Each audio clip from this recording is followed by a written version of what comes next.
नमस्कार सभी को। मैं दीपक कुमार, आपका मेरे चैनल पे बहुत बहुत स्वागत है। आज हम अग्निहोत्र से ज्वार की भरपूर फसल कैसे ली गई उसका यहाँ पर वीडियो में हम चर्चा करने जा रहे हैं। एक बहुत ही प्रसिद्ध खाद्य व कीटनाशक दवाई बनाने वाली कंपनी में कोई व्यक्ति 20 साल से सेल्समैन अधिकारी के रूप में कार्य कर रहा था और रासायनिक खादों और दवाइयों के घातक परिणामों से बहुत अच्छी तरह परिचित था।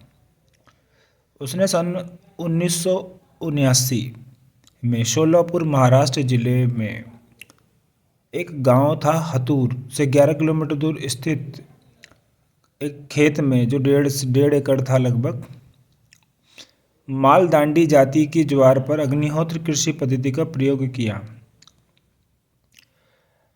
इस प्रयोग वाले प्लॉट से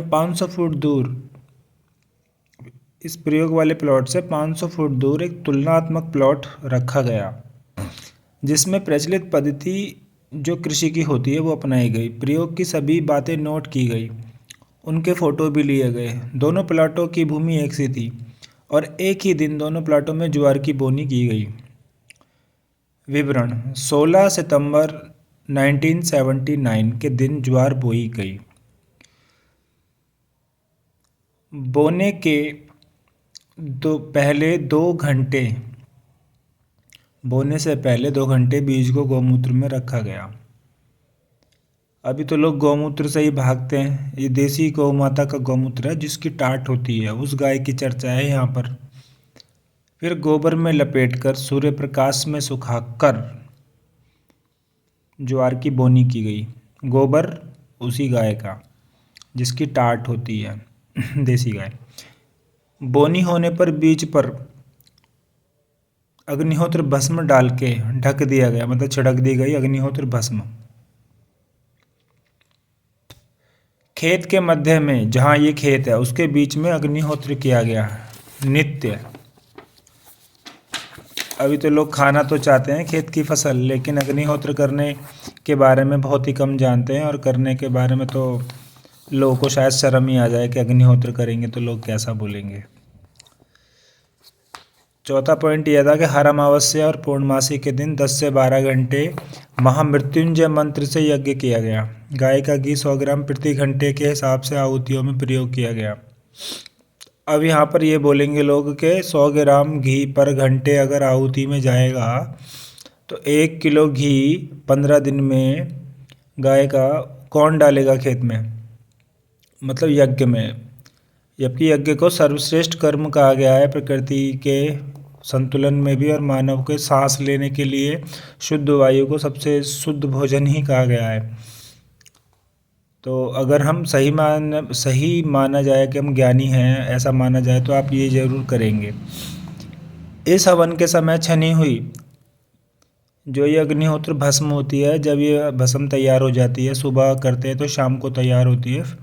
फिर हम इस अग्निहोत्र भस्म को थोड़ा सा पीसते हल्का सा और छान के फसल पे छिड़कते हैं।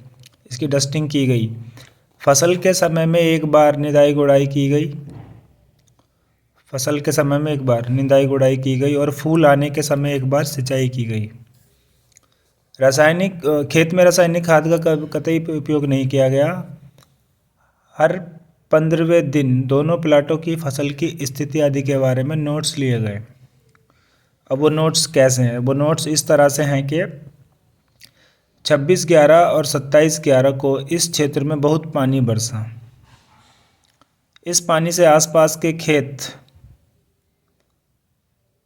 खेतों में ज्वार की फसल को बहुत नुकसान हुआ। ज्वार के पौधे पीले पड़ गए, उनकी बढ़वार प्रभावित हुई। इस कारण दाना बारीक हो गया। दाना बारीक तो वजन कम और सब कुछ कम। अग्निहोत्र वाले प्लॉट में वर्षा के पानी का कोई बुरा प्रभाव दिखाई नहीं दिया, बल्कि पानी के बाद फसल और ज़्यादा सतेज दिखने लगी, उसमें और तेज फूट पड़ा, बहुत अच्छी दिखने लगी।